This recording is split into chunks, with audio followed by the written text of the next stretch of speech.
வணக்கம். தமிழ்நாட்டுல மகளிர் உரிமைத் தொகை உயரப்போகுது. இந்த நியூஸ் இப்போ காட்டுத்தீ மாதிரி பரவிட்டு இருக்கு. ஆனா இது உண்மையா இல்ல வெறும் வதந்தியா? வாங்க இதுக்குள்ள என்ன இருக்குன்னு நம்ம ஆழமா பார்க்கலாம். ஆமாங்க. இதுதான் இப்போ தமிழ்நாட்டுல லட்சக்கணக்கான பெண்கள் மனசுல ஓடிட்டு இருக்கிற ஒரே கேள்வி. ஒருவேளை உங்க மனசுலயும் இதே கேள்வி இருக்கலாம், இல்லையா? இந்த எதிர்பார்ப்பு நிஜமாகுமா இல்ல வெறும் பேச்சோட போயிடுமா?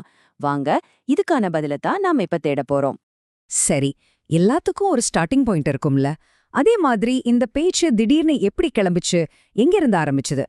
பாத்தீங்கன்னா, ஒரு அமைச்சர் சொன்ன ஒரு சில வார்த்தைகள் தான் இவ்ளோ பெரிய எதிர்பார்ப்புக்கே விதை போட்டிருக்கு. இங்க ஒரு முக்கியமான விஷயத்தை நீங்க கவனிக்கணும். அந்த அமைச்சர் பணத்தை உயர்த்த போறோம் அப்படின்னு நேரடியா சொல்லவே இல்ல. ஆனா அவர் சொன்ன அந்த ஒரு வரி, சீக்கிரமே ஒரு நல்ல செய்தி வர இருக்கு, இந்த ஒரு வார்த்தை போதும், இதுதான் மக்கள் மனசுல ஒரு பெரிய நம்பிக்கையை உருவாக்கி இவ்ளோ பெரிய விவாதத்தையே ஆரம்பிச்சு வச்சிருக்கு. சோ இதிலிருந்து என்ன தெரியுது? ஒரு அதிகாரப்பூர்வ அறிவிப்பு வர்றதுக்கு முன்னாடியே எப்படி சின்ன சின்ன சூச்சனைகள் மூலமா மக்கள் மனசுல ஒரு பெரிய எதிர்பார்ப்பை உருவாக்க முடியும்னு நம்மால நல்லாவே புரிஞ்சுக்க முடியுது.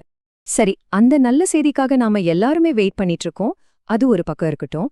ஆனா ஒரு நிமிஷம், இந்த புது எதிர்பார்ப்பை பத்தி பேசுறதுக்கு முன்னாடி இப்போதைக்கு என்ன திட்டம் நடைமுறையில இருக்கு, அதோட நோக்கம் என்ன, இதையெல்லாம் நம்ம முதல்ல புரிஞ்சுக்கிட்டாதான் வரப்போற மாற்றம் எவ்ளோ பெருசுன்னு நமக்கு கிளியரா புரியும்.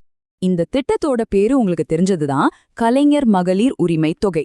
இதோட முக்கியமான நோக்கம் ஒன்னே ஒண்ணுதான், பெண்களோட பொருளாதார சுதந்திரத்தை அதிகப்படுத்தணும். இதுல சூப்பரான விஷயம் என்னன்னா, எந்த மிடில் மேனும் இல்லாம மாசம் மாசம் பணம் நேரடியா உங்க பேங்க் அக்கௌண்ட்டுக்கே போயிடுது. சோ அந்த அதிகாரம் முழுசா அவங்க கையில.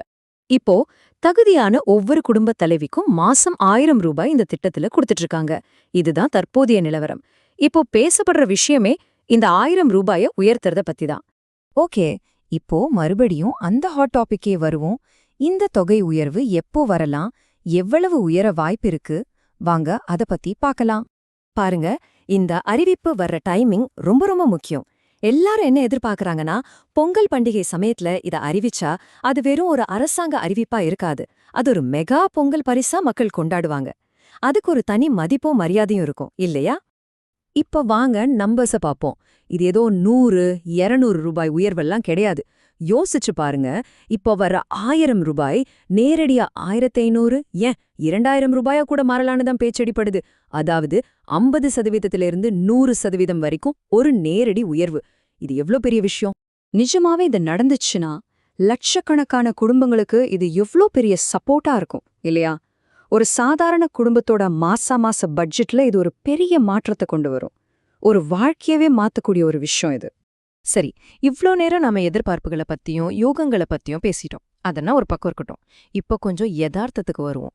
அடுத்த உண்மையிலே என்ன நடக்க போகுது, இந்த செய்தி எப்போ எப்படி உறுதியாகும், அதை நம்ம புரிஞ்சுக்கலாமாங்க.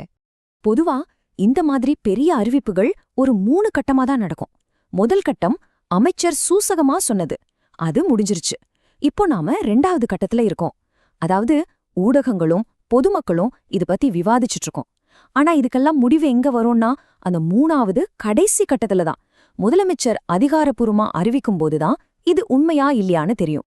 அதனால நாம எல்லாரும் ஞாபகம் வச்சுக்க வேண்டிய ஒரே முக்கியமான விஷயம் என்னன்னா, இப்போ வரைக்கும் இது எல்லாமே உறுதிப்படுத்தப்படாத தகவல்கள் தான், வெறும் எதிர்பார்ப்புகள் தான்.